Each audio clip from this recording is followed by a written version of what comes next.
Well, David, we finally did it. We got the long and the short of it on TV. And after 7 series on radio, people are finally going to know why the show is called The Long and the Short of It. They are. It's because I am short and brief and to the point, and you're extremely long-winded. Well, I'm not so sure about that, to be honest with you, but the point of the programme is we come from different perspectives, we come from the different sides of the community divide in Northern Ireland. That's right, you're an orange man, I'm not allowed to be. and here we are, we're starting the series in Londonderry. Yes, we're going to be discussing the siege of Derry. In Londonderry. Yes, and the big question is, Lundy, was Lundy a traitor? I don't think he was. I think he's been framed, the poor man. He's innocent. It's going to be a short programme. Every year, the Apprentice boys of Derry commemorate the closing of the gates of Londonderry in December 1688. The gates were slammed shut by 13 apprentice boys to prevent a regiment of King James II's army entering the city. The day reaches its climax when an effigy of the traitor, Colonel Robert Lundy, is burnt. Now, Lundy isn't just an historical figure. Among the Protestants of Ulster, Lundy is also a term of abuse equivalent to Quisling or Judas. Those who are advocating the acceptance of this Constitution are giving away the keys of Ulster just as Lundy would have given away the keys of the city of Derry. Captain O'Neill, the traitor and the Lundy. Amen. A man over here shouts Lundy. Well, Lundy didn't get 16,000 first preference votes in this constituency, and I did. So, what did Robert Lundy actually do to get himself burnt every year? Well, it all goes back to 1685, when King James II became the first Catholic monarch to sit on the English throne for 130 years, having converted to Catholicism in 1669. Protestant England was at first reassured by the fact that James's 2 daughters by his first marriage, Mary and Anne, were both Protestants. So when James eventually died, the next monarch would be a Protestant one as well. But then, events took a dramatic turn, as Eamon O'Carja explains. James had married again.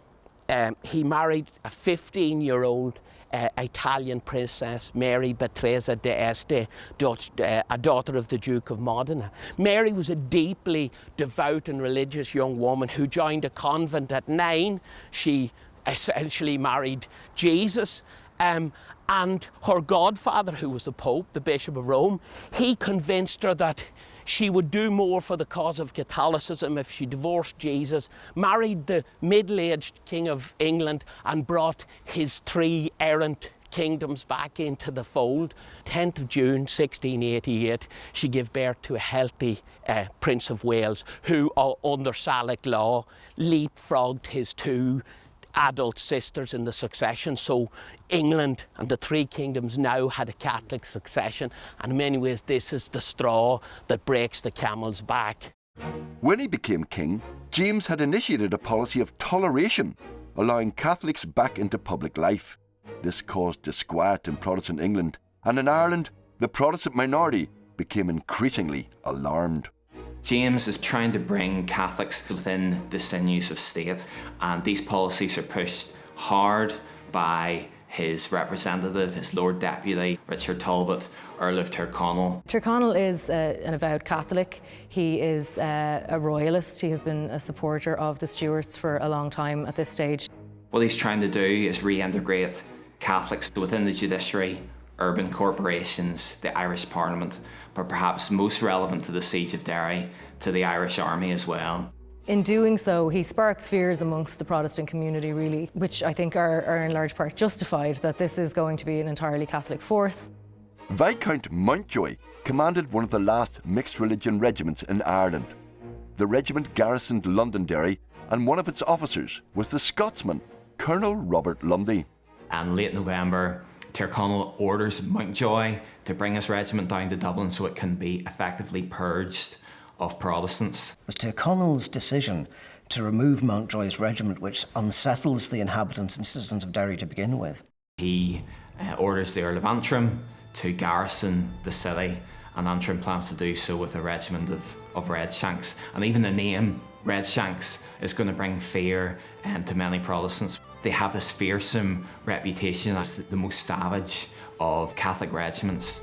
But in the same month, William, Prince of Orange, husband of James's daughter Mary, landed in England with the aim of overthrowing James. As William marched towards London, James's army started to disintegrate. Back in Ireland, an anonymous letter dated the 3rd of December had electrifying results.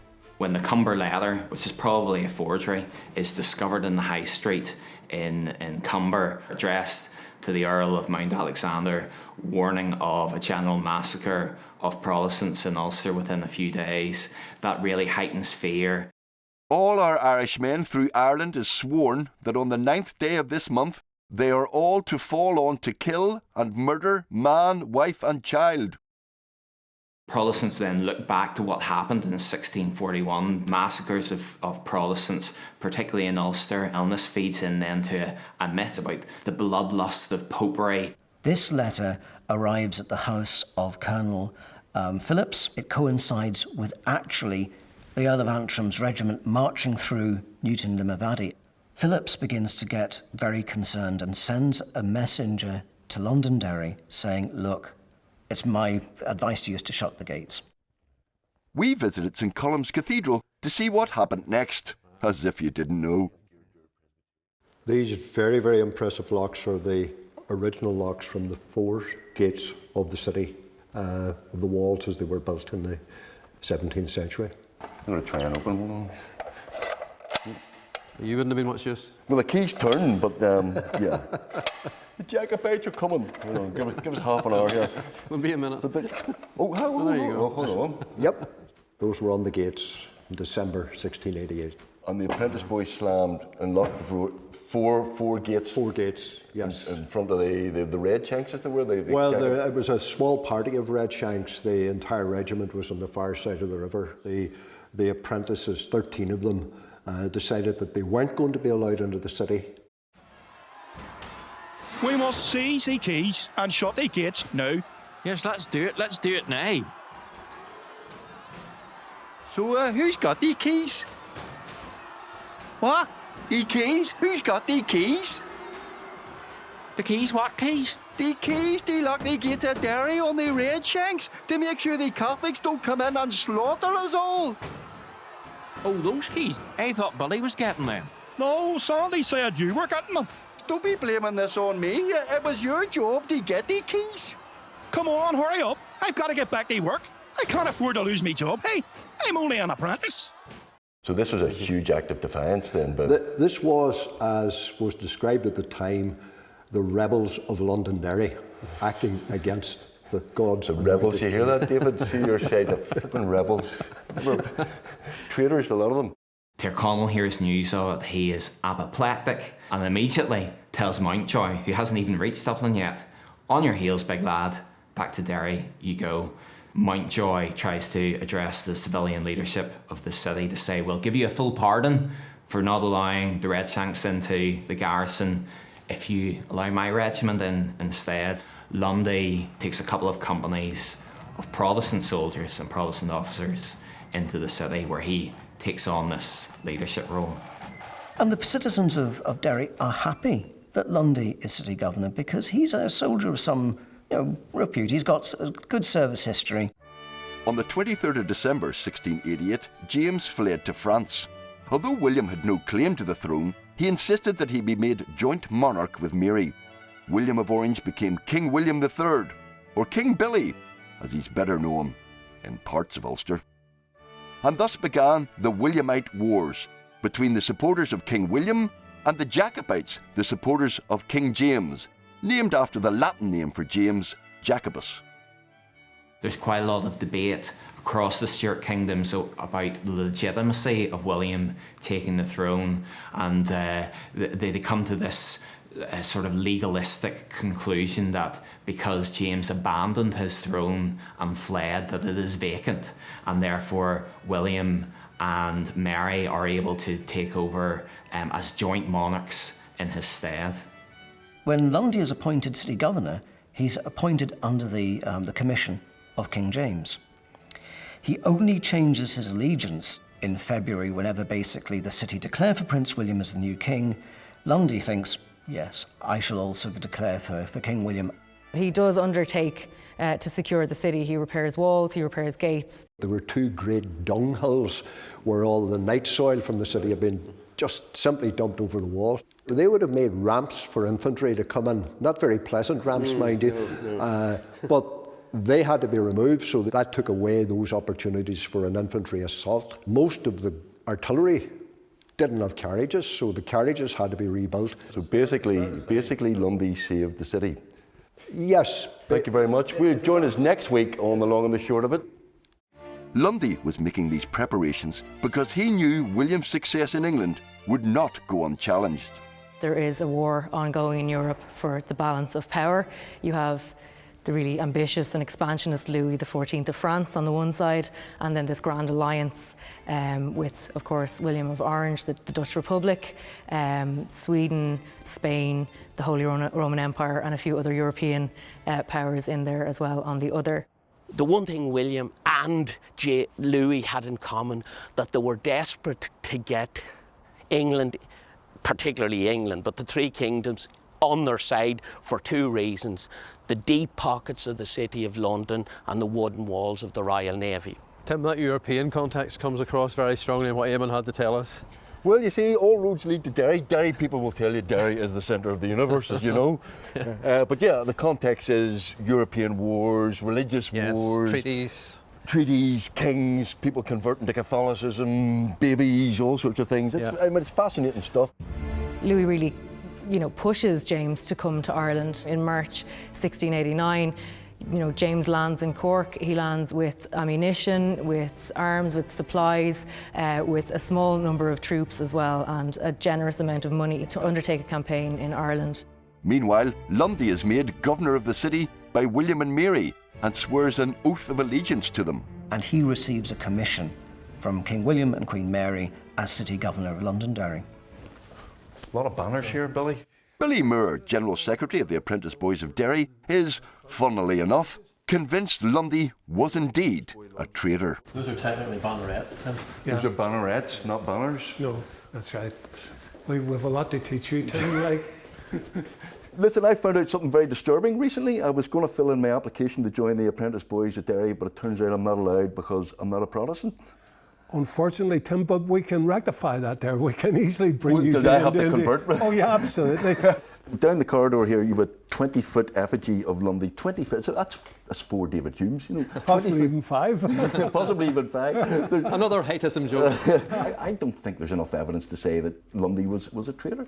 Well, I think there's any amount of evidence that proves that Robert Lundy was a traitor. He refused to take the oath of loyalty publicly to King William and Queen Mary. To the citizens of Derry, the failure to publicly swear an oath of loyalty to William and Mary seemed more than a wee bit suspicious. He says he's taken it in private, but he won't take it in public, and the people in Derry going, well, why not? Why not just say in front of us all? At the very least, it's a half-hearted oath, really, effectively. But it also leaves open to rumour, which is precisely what happens, of course, afterwards. He took the regiments from Londonderry out to the River Finn to try to prevent the Jacobite forces advancing towards the city. He does think he has a strong force until it comes to the attempt to stop the Jacobite army coming up from Dublin. Lundy's army took up positions on the banks of the River Finn, hoping to stop James's army from crossing the river. But on the 15th of April, at the Battle of Claddyford, Lundy's forces were brushed aside. They hastily retreated to Londonderry. His army breaks down at that point, with most of it fleeing. Lundy led the retreat back to the walled city. He showed no inspiration, he showed no motivation to defend the river. On the same day as the Battle of Claddyford, reinforcements arrived from England under Colonel Cunningham. Lundy's reaction is, for Billy Moore, yet another black mark against him. There was ships that came with provisions and with troops to Londonderry in early April, but Lundy sent them back again. He has a disastrous engagement at Claddyford. He says to Colonel Cunningham, well, we don't need your troops because the city's lost anyway. He decides that the city is lost when there is no real evidence yet that the city is lost, except this advancing Jacobite army. He somehow loses the confidence of the people in Derry. They don't think he's the right man for the job. In fairness to him, he has never thought it. He has asked again and again for the general officer to be sent to take command. And London, as is the normal practice with London, dithers about it. We'll get back to you. Yes. Right. Lundy was always thinking ahead and hedging his bets, and there could have come a point when he thought, well, I'm not going to be the victor here in this siege. Yeah, but that doesn't make him a traitor. He's a bit nervous, he's a bit worried, keeps writing to London going, I'm only a lieutenant colonel, there's a king outside, send somebody more important, send a general, send a brigadier. He could have focused his thoughts on, can I make things right with James here? Because if I don't, then I'm going to be in big trouble. He finally takes a decision that actually he's going to go into secret negotiations with the enemy. So when Lundy is thinking about perhaps an honourable surrender to what some people would view as the rightful king, that might be fine for someone like him. But for the civilians within the city, they fear something much worse. So there's no getting away from Lundy? No, he's a big lad, isn't he? Yeah. Don't take this the wrong way, right? Yeah. But you ever look back to yourself and go, what the hell am I doing? Burning some poor fella who's probably innocent. That man tried to sell the keys of the city. You know what I mean? So it doesn't take any remorse out of me. Yeah, so you don't have any sympathy for him? Absolutely not. You think he deserves to be burned every single year? Well, that's what happened when you try to give away the keys of the city. Well, I'm going to be honest with you, I'm not feeling great about this. Where are you taking it? Are you going to throw me in here and lock the door behind me? No, not just yet. All right, I'm not happy, but okay. This here's a scaffolding here that we put Lundy on. Once we get up there, then we hang him on to this hook, and that's where he stays until... You hang him on that? We hang him on that hook, yes. Well, he's got to hang from something. Right, well, this has been lovely. Thank you very much, William. Can I go now? I'm just not going to let you go yet. I just need to show you now where the magic happens. There's magic? The magic happens. This is sort of like one we prepared earlier. What are those? That there's 2 legs. Oh, that's his legs? That's his 2 legs and his boots. Right, for 2023? Yeah. It's a bit like your idea that he wasn't a traitor, you haven't a leg to stand on. Do you not have a smidgen of sympathy for him? Because he's appointed by King James. Then King William comes on the throne, but there's a lot of confusion as to who's the legitimate king and all that sort of stuff. You know, he finds himself in a very awkward situation. Yeah, he probably does find himself in an awkward situation, but he's meant to be the person that's given hope, confidence, inspiration, motivation to those inside the walls, and that's where he failed. On the 18th of April 1689, King James himself arrived at the gates of Derry. What James II actually hopes, that the mere presence of the army is going to intimidate the citizens and the city governor into surrendering. James rides up right up to Bishopsgate and expects the gates to be opened and him to be welcomed, instead of which he's fired on. A Captain Troy, a dragoon officer alongside him, his aide-de-camp, is actually killed by a cannonball. For the first time in recorded history, the call "No Surrender" is made from the city walls. So that's the beginning of the siege itself.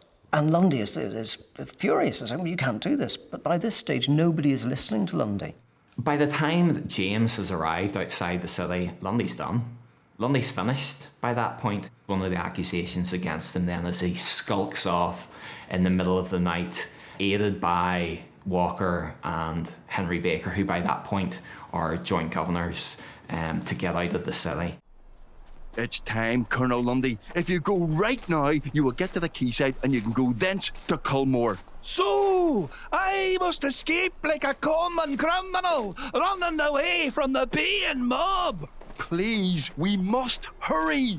I did my best for Derry. Perhaps someday they'll understand. Like I said, hurry? Of course. I will pray that Derry survives this dreadful siege. Yeah, but could you pray after you escape? I did my best to build up the city's defences. Where did I go wrong? the hurrying bit, you're just ignoring it, aren't you? Circumstances have cruelly conspired against me. Seriously, this is your last chance to escape. The truth of my allegiance has been maliciously distorted. I assure you, I am no traitor, and I will always... Reverend Walker, where are ye? Here, lads, if you're looking for Lundy, he's over here, and he's doing my head in. Quick, kill him before he escapes. He leaves the city. He doesn't go and sit with the Jacobites and King James and go, "We'll take this city, I can help you out, lads." He doesn't. That's not that would be a level of treachery if he left the city and then joined the Jacobites, but he doesn't do that. Possibly he's a very clever man because he hedges his bets. Poor man can't win. No, he can't. Well, David, I'm going to be honest with you. I felt ganged up in there. Oh, no. You and Billy Moore. Billy Moore didn't give me an inch. Do you know what? It was very unfair. It was like the treatment Robert Lundy has faced over the centuries. It's very unfair. I think you had the benefit of some very good opinions in there, and Billy was very good in outlining all the issues that there were with Robert Lundy and why he's perceived as a traitor. Yeah, but he didn't answer my basic point. A traitor goes to the other side. He didn't go to the other side. The good point was, though, that he was, as far as the people were concerned, he was a traitor to the people. So he was, as opposed to being a people's hero, he was a people's traitor. When Derry refused to surrender, the city was encircled and a boom was thrown across the river to prevent it being supplied by sea. The Jacobites are left with very little option but to blockade the city because they've come up from Dublin. They're short of heavy weapons. They are dependent on an ally who is going to let them down very, very badly, the French. The French Navy could have made a huge difference to what happened here. The Royal Navy is almost non-existent because the Royal Navy was extremely loyal to James II, and the Royal Navy falls virtually to pieces with the deposing of James. Well, David, do you know what? I think we're wasting our time worrying about Protestants and Catholics when the siege of Derry was all the fault of the French. If the French had come and got their finger out and sent a couple of ships round, it would have been all sorted out. How many people were in the city at the time? About 20,000 or something? Anything from 20,000 to 30,000. Between 8,000 and 10,000 people perished inside the walls. Now, the majority of those people died through famine and disease and fever rather than from the actual conflict. And of course you get accounts like Walker's where you get the price list of food within the city, you know, the price for a couple of rats, a bit of horse meat. The conditions are dreadful. 100 days, hey? We've been under siege, and I'm ravenous. We all are. We've eaten all the dogs and the rats. There's nothing left in the entire city. We'll starve to death for sure. It's desperate, isn't it? Are you eating something? Just a wee bit of roast beef. What? Here, have a look at my teeth. I think I've a wee bit of broccoli stuck in there. Broccoli? Anyone want a glass of wine? Wine? You have wine? It's a cheeky little Chablis. No, I should have had the red. Red, hey? Where'd you get that wine and food? I saved it. See, when this siege started, I said to myself, I can see this going on for months. I better pace myself with the old grub. Here, give us some. We're starving. You should have thought of that earlier. Listen, I better go. I've got a couple of lamb chops at home. I can hear them calling to me. Come home, Mrs. Lundy. Lundy! Conrad von Rosen, right, who was a ferocious Baltic German who was one of James's commanders, he had suggested rounding up all the Protestant civilians in there. He actually did that, and he drove them up to the gates of the city. And James was appalled by this. It was a good military strategy to fill the city with useless mouths, but James was still their king. Well, David, they've put you on a hill, and you know why? Because now we can finally see eye to eye. Well, we may see eye to eye, but I don't think we're probably going to agree, but I like to think of this as the high moral ground. If Derry falls, the consequences are immense. Yeah, if it had fallen, James would have headed off to Scotland. He'd have had the Highland Army under James Graham with him, and he'd have marched on London. So all of that means that King Billy wouldn't have come over here in 1690, won the Battle of the Boyne, and you'd have nothing to do on the 12th. You could come to Donegal with me.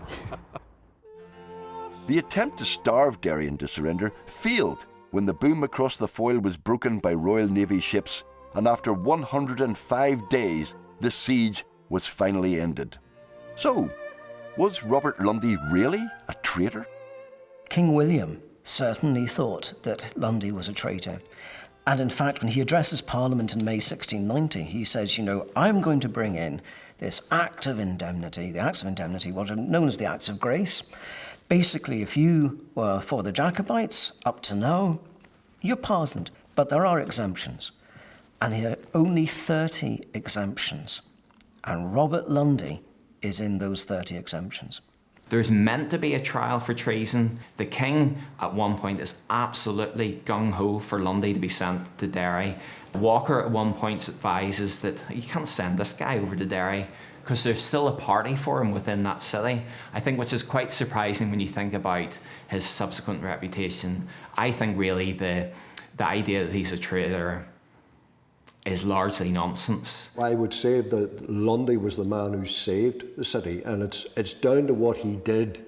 Lundy was the man who saved the city. And it's down to what he did. Carry on. It's down to what he did in that period between becoming the military governor and the beginning of the siege. If he hadn't made those preparations for a siege, the city would have been taken on the bounce by the Jacobite army. He is remembered. After all this time, Robert Lundy is still to be remembered? Oh, I'm burnt every year, thanks. Why are you burning Lundy every year? I just need to burn them. What? Just as a traditional thing. I know. But do you think he was a traitor? Definitely. I don't know. He didn't betray Derry at all. He did the right thing. That's actually true. Exactly, isn't it? That's actually true. Where are you from? Here. Are you from here? You're proper Derry ones? No. Not Derry, no. It's mixed at Ian this time of honey and Durham. Gee, attention, well, it's not brain, it's such a fur, but it's not too bad, a couple of fuckles, Listen, do you not think that poor man deserves a break? You've been burning him every year for hundreds of years. Give him a break. He's cool, like. He cool. He doesn't deserve it, though, does he? You think what did he do on you anyway? A traitor. He's a traitor, and that's it. But do you think he's definitely a traitor? Like, you think he definitely deserves this every year? So why not? She keeps me warm with Anaheim, don't it? Look, the poor man. Give him a break, will you? You never told me you were. Listen, guys, give him a break. Give him 1 year off. Give him 1 year off. Well, Tim, that is the long and the short of the siege of Derry, and was Robert Lundy a traitor? And I have to say, I do feel on balance that it stacks up against him. Lundy's not a traitor, but no matter what I say, no matter what you say, they'll probably still be burning him every December from now to the end of humanity. I think we can agree on that, and I think we can also agree that he has a great defender in yourself. Go on, Lundy.